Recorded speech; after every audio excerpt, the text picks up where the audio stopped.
speak now to Peter Zalmayev. He is the director of the Eurasia Democracy Initiative, an international nonprofit organization dedicated to the promotion of democracy. He joins us now from Kiev. Thanks for being with us, as always, Peter.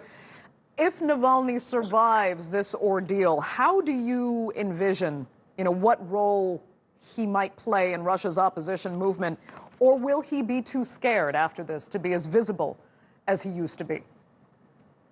Well, I'm afraid Mr. Navalny, and we're certainly all praying that he survives, and not only that he survives, but that he survives in good health. The doctors are saying that it is far from clear whether Mr. Navalny will be able to function all that well if he survives. The poisoning was quite severe.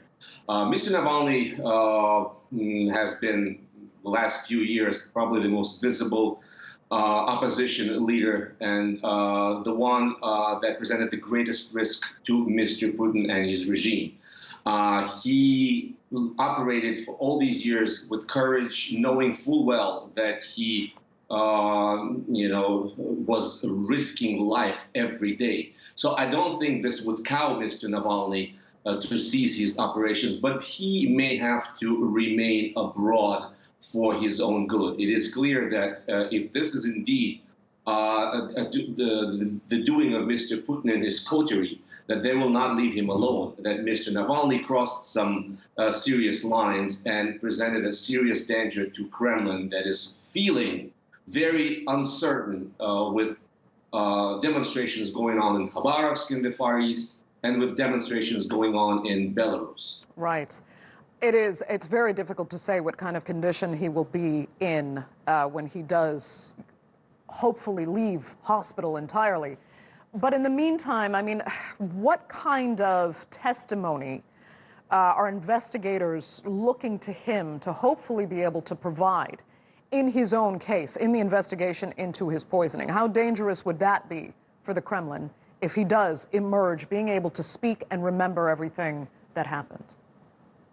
Well, indeed, it will be very difficult because Mr. Navalny is, don't forget, he's in Germany. Germany is probably the most important Western country for Russia. Germany is about to complete the remaining 90 kilometers of the $11 billion pipeline Nord Stream. And the Germans, Merkel and her people, have been making noises that they may have to delay the construction of this final stretch, and that we're talking billions and billions of dollars for the Russians. Germany is more important for Putin than Washington. So obviously, should Navalny survive and stay in Germany, he will be at pains to move the German political establishment further away from Putin. He will be lobbying hard for sanctions against Russia and making life difficult for those in Germany who want closer relations, and therefore making life more difficult for Putin. Right. It is very interesting that you point out that Germany is a particularly important partner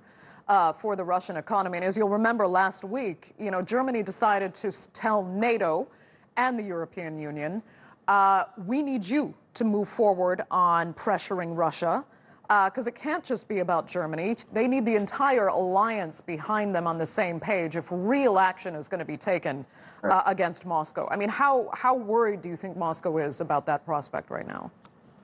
Well, it's very unpleasant for Moscow. Apart from Germany and the problems with for German-Russian relations, we're also talking about France, and Macron has recently proposed a dialogue with Russia, and now that is obviously threatened following this joint statement by NATO.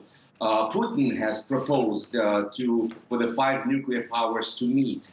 Now that meeting is under threat as well as other international organizations. So this may be a moment for the Western Alliance to start, its heart searching in earnest, the way they never really did before. And that could lead to further sanctions, that could lead to targeted sanctions. I'm skeptical as to how soon that will come. But at the very least, you can say that whatever happened with Navalny is not going to endear more Europeans to Putin. Okay, Peter Zalmayev, great to have you. Thanks so much.